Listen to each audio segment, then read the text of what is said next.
This episode of Susan and Lydia is brought to you by Colander Girl.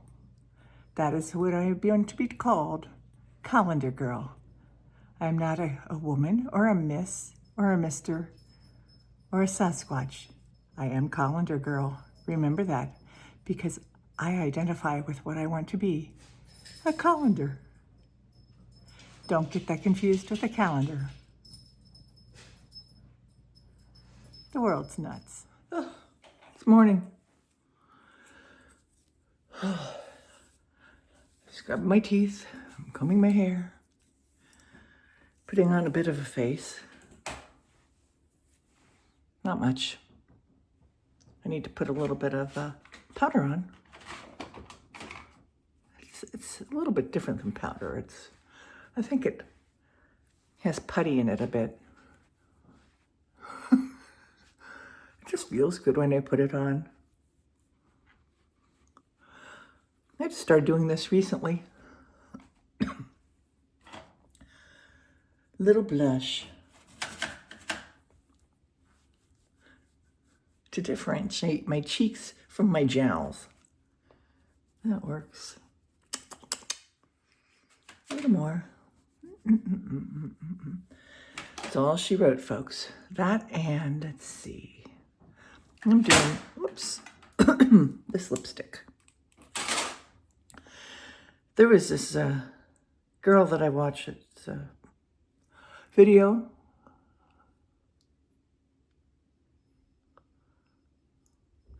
I started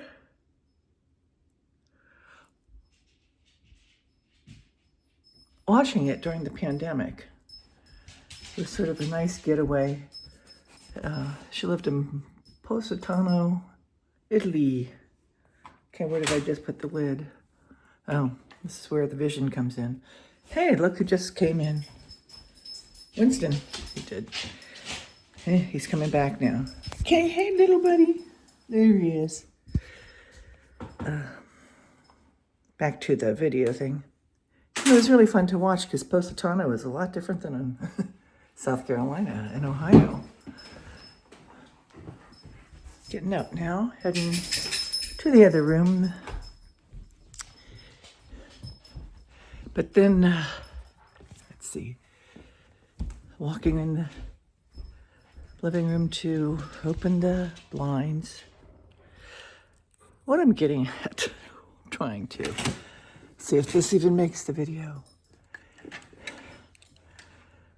Her videos were really good, and her husband, Carlo, was in them. He's Italian, and he had a hard time speaking English. Instead of saying hello, everyone, he would say hello everywhere. And that became a catchphrase, so that was that. Walking over to here, get some light in.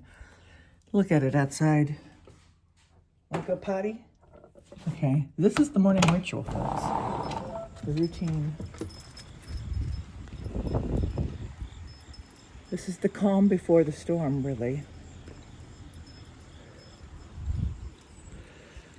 We have to batten down the hatches today. Well, back to the video. Well, the girl in the video was a makeup artist.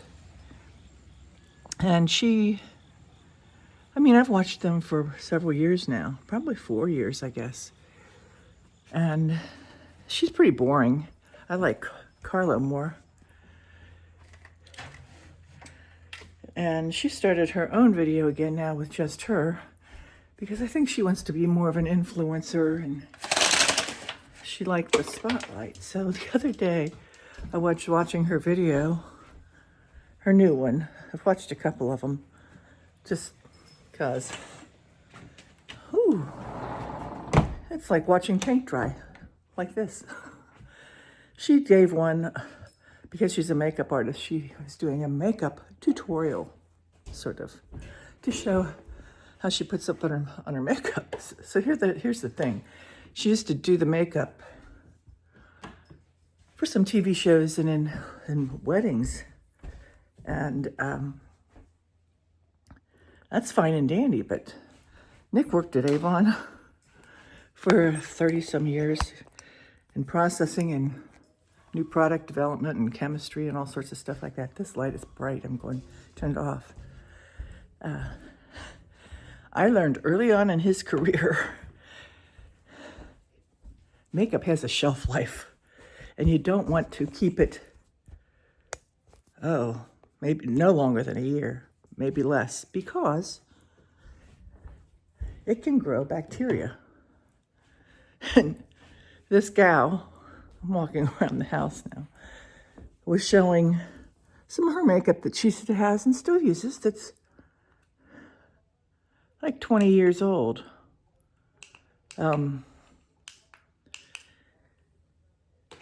Not a good idea, folks.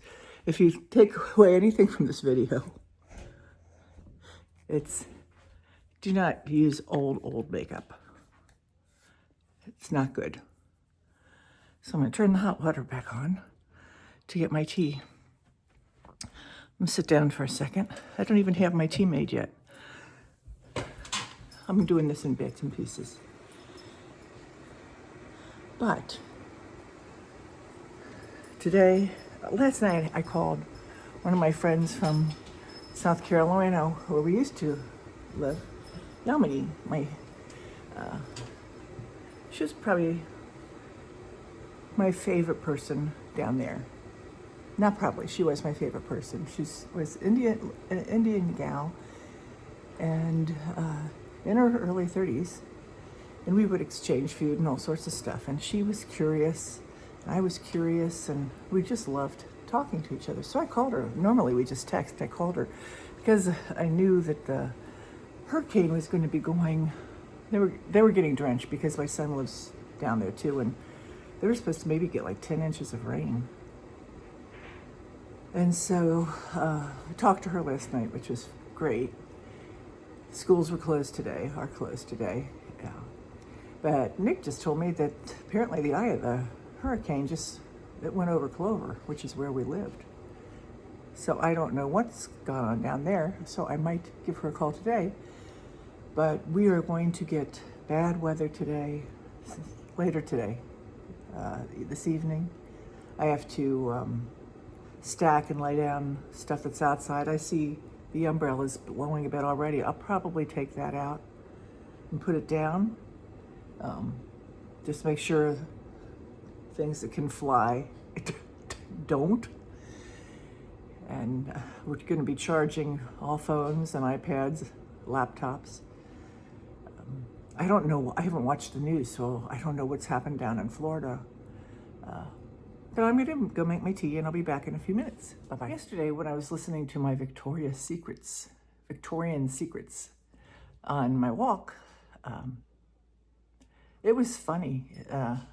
They were talking about sex in the Victorian times and how people thought they were all prudes and didn't, indulge in that. Not so. Apparently they enjoyed it. There were a few misconceptions, like if you had an orgasm, you would get pregnant, which could be a bummer in many ways. That was one of them. I don't remember the rest, but there came a time when, they had some stories and actors doing the lines and stuff, and it was just sort of interesting and humorous, and the historians come in, and we think, in every society, in every culture, in every time, they think that what's going on in their culture has never happened before, or it's some horrible incarnation that has never happened before. People have been around for a long time, so whatever you can imagine, it has occurred. And we still go on about sex, and I went from storms to sex, but that's because the Victorian Secrets was talking about it. And it'll go on as long as humans go on. That's all I had to say about that. Back. Just took Nick a piece of Trader Joe's cinnamon coffee cake. Yesterday, no, Winston. Yesterday, Rachel asked me if I wanted to go down to Trader Joe's, which I like Trader Joe's, but it's not not close. Way down 22 and 3, and normally I don't even like to go that far.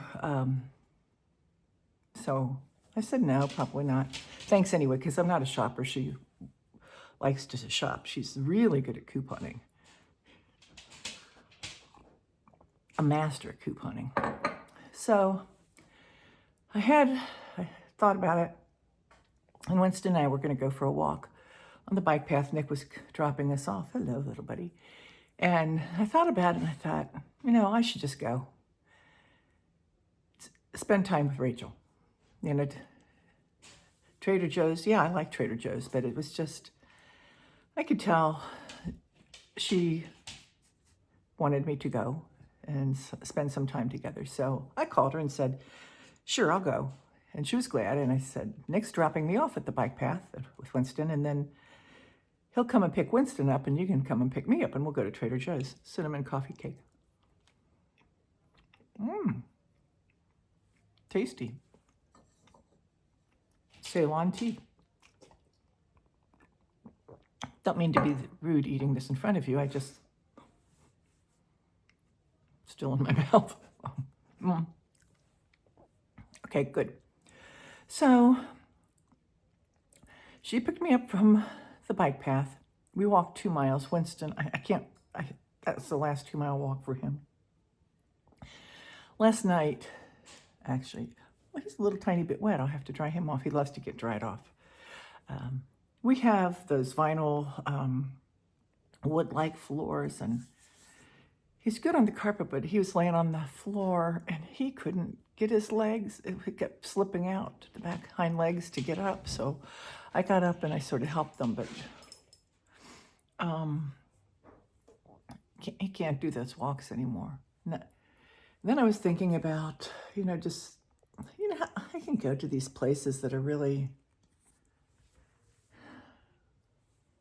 the future, and walking in the neighborhood. And for the last year, he's been my walking buddy the whole time, and I have no interest in walking the neighborhood. For one, I don't care to anyway, but without Winston, he's just my partner in crime. Here. Do you want a little piece of coffee cake? Here you go. I hope you saw that. That's all. All done. All done, Winston. And I say, all done, all done. I do this. Means it's all done. Sometimes he knows that and leaves. This time he thinks the coffee cake's too good to resist. That's it. No more. Why does our mind go there? Should I just, I'm sure that I will just walk it because I should walk. But the companionship of Winston for both Nick and I, Nick and me, Nick and I, how do you explain the love of your pet, of your dog? Maybe it's your cat. Or your bunny. There's a rescue center I found near me. I've driven by it miles ahead. I think it's a pet rescue, but I didn't know what it was. But they have a bunch of cats they're trying to get adopted, and some bunnies. They just become a part of your heart. It's one of God's greatest inventions and gifts to mankind, aren't they?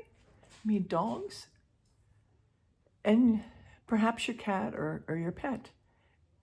And to envision myself walking without him, of course, there are times when I do just pop out for a walk without him, that it's just, I don't have to worry about tripping over his leash or what, but 98% of the time, I have Winston with me. And I talk to him. I make sure I ask him if he's having a good time. Are you enjoying yourself? I take my backpack. I have a bottle of water and some treats in his bowl so that he can have his refreshments. It's so fun to be kind to your pet and your dog. They ask so little of us. So you can tell where my mind is. I haven't heard back from that pet rescue place about that other dog that we were supposed to see Sunday. I'm waiting to see what happens today. They're down in Kentucky. It's a volunteer organization, and they're going to get the storm today too. So we shall see. I'm letting serendipity come into this and just not forcing issues, just seeing what transpires. I heard from Molly up in Michigan, the woman that I met on the bike path, and we were texting yesterday. And that has been good. Winston, need to say more. There's not a lot going on this weekend. It's going to be quiet, I think, which is nice. We're looking forward to that. It's weird how this cloud cover and the rain and the impending storm just sort of, and it changes the atmosphere literally, but also it just is different. This is perhaps the calm before the storm. I don't know how bad it will get. But that's a part of life too, isn't it? How people are. We have this little, sometimes we have bits of calm before the storm. And then the calm goes, the storm comes, it wreaks its havoc, and then it passes. And so many things in life teach us about different aspects of life, don't they? I'm sneaking it in, folks. I still think about politics and what's going on there. I watch these videos of debates between people. One last night, before going to bed, I had on one with Piers Morgan, who's a British television host, but he does American stuff now. He was debating a man, about Israel and Hamas and Hezbollah and Palestine and who's at fault. And you hear a debate like that. And first of all, you have to make sure that they're debating apples to apples, not apples to oranges. I mean, that is our job as listeners, to discern that and pick up on those cues.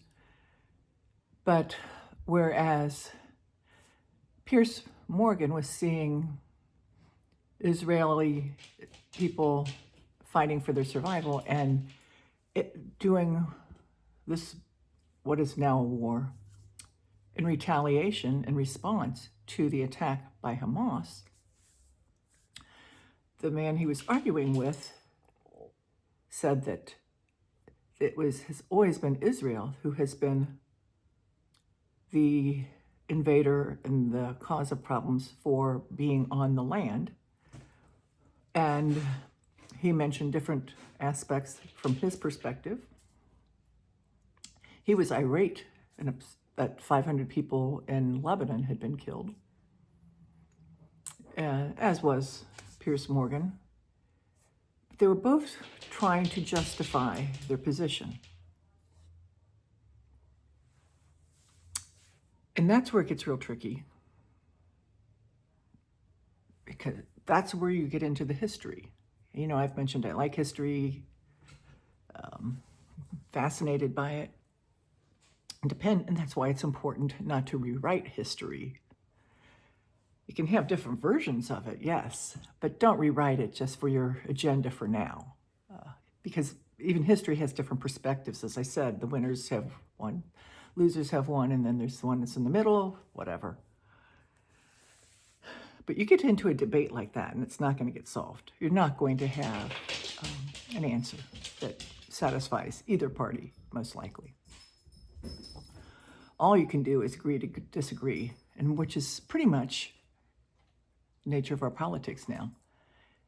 In a good case scenario, you agree to disagree. More often than not now, it's not like that. It's the knives go deeper, and the ideology runs deeper, and people stomp their foot in the ground and mark their place, and they're not going to change their position. And a lot of it is because of what they know from history, what they have learned, what they've experienced. Same with the war. How's that war going to end? Will it ever end? Probably not. From the Palestinians' point of view, it won't end until Israel is gone, and the Israeli people are banished from the earth. From an Israelis' point of view, they want what they want, and they will kill in response. And I think they have the fight or flight thing. They know that another country, not a country, but these different factions and terrorist groups want to wipe them off the face of the earth. So they will fight to the death of the country or death of themselves. So, as an outsider looking in, even from the Piers Morgan to the person debating them, everybody sees it from such a different angle, historically and currently. So where does that leave us as humans and people? Will we destroy ourselves before an asteroid hits or something? Who knows? Who knows, actually, what's going to happen if either Kamala or Trump get into office? We don't know. Because depending on which person it is, other countries are going to respond and react differently. And we don't know how either Kamala or Trump or Congress will respond to that. So we're all sitting in a place. We do not have a steering wheel, folks, with us, other than the vote, which, everybody debates about who they're going to vote for or why or whatever. History is the only thing that's going to tell us if the choices were right or wrong. That's just the way it is. So, I think I've gotten myself to that point. I mean, I know what I think, but that is as much speculation as me seeing myself walking down through our neighborhood without Winston. I don't know. It's the future. Nobody knows the future. So, therefore, I say eat coffee cake.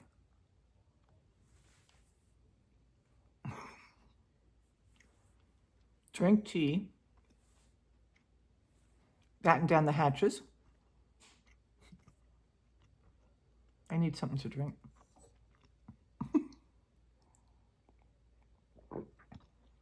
Okay. Oh. So Rachel tells me in the car, we had a delightful time, by the way. Oh, here's the story of our other daughter. She was in Charlotte on business. Was going to come home last night, but they saw the storm, and Charlotte was going to get hammered with at least 10 inches of rain or so, and they were already getting it. So she changed her flight to yesterday morning. So she finally boards the flight. Cargo doors open. The pilot comes on and says, "We're having some mechanical issues with the cargo door, won't shut. We've called for help. We don't know how long it'll be, but so we'll just stay here on the plane." He hangs up. 5 minutes later, everybody's phone on the plane starts beeping and buzzing. Thank goodness it wasn't like the beepers that Israel gave to the Hezbollah people. This was a tornado warning. All the phones were telling tornado warning. The pilot comes on, says, did your phones go off? He says, mine says there's a tornado warning. I think we'll deboard the plane, unboard the plane. So they all traipse off, and my daughter said, thank goodness no tornado was coming because people were not deplaning with any sense of urgency. Then one of the wheels fell off of her suitcase. She's trying to get through. Gets to the gate. They said that they were going to probably try and get another plane. But then the catch was they hoped that the pilot's time didn't time out. They only are allowed windows to fly. So she thought she'd maybe get something to drink or whatever, but the person at the desk said, things change rapidly. Check into the desk every 10 minutes. So that was the last. I didn't bug her or anything. And finally, a few hours later, I got a text that said she'd landed in Cincinnati, and I was just glad. And that's when she told me about the shit show. She was lucky. She said if she wouldn't have gotten on that plane, she didn't know when. If they wouldn't have gotten out then, she didn't know when she was going to get out. So it all ended well. But the fun of travel, airline travel. I have a good friend who's supposed to be driving up from Cleveland, Tennessee today back home. And I don't know if I'm going to text her or give her a call to see if she's going to be doing that with the storm. So it's just sort of a flipperty-gibbet type of day. I'm going to do some work around here. Think about my office, what I want to do there, and listen to some podcasts and get some work done. I'm not sure about the walk. I might ride my recumbent bike. I haven't done that really much. It doesn't get the same movement. And the thing about my eyes, I like to be outside because I can see so much better than inside. So that's it for me. I hope you're doing well. That sounds so whatever. Oh, this is what I was going to say. Rachel told me she was in tears, bawling this morning. I said, why? She says, Hoda's leaving. Hoda Kotb is leaving the Today Show, and she watches that, the third hour or whatever it is. And at first I laughed, but then, you were crying? And she said, yeah. She really likes Hoda, and I think she just gives her some, I think she is a very nice woman. So I watched on YouTube today her saying goodbye, and I was almost in tears for that too. She's making a big choice, and I think it's a good one, and it shows courage. She turned 60, and she said that when they celebrated her 60th birthday, so many people are outside, and it was such a celebration and wonderful feeling. She said she thought she was at the top of her game, and it couldn't get any better. And she has 2 young daughters who she didn't have till later in life. And she wants to spend more time with them and her mother. And good for Hoda. She's one who can give up that power that she has. And it is a certain amount of power and popularity, and she can get on with life in a different way. So it's all good, folks. We have to make some hard decisions sometimes, like, do I bring the umbrella in or not? And bigger ones. So have a good one.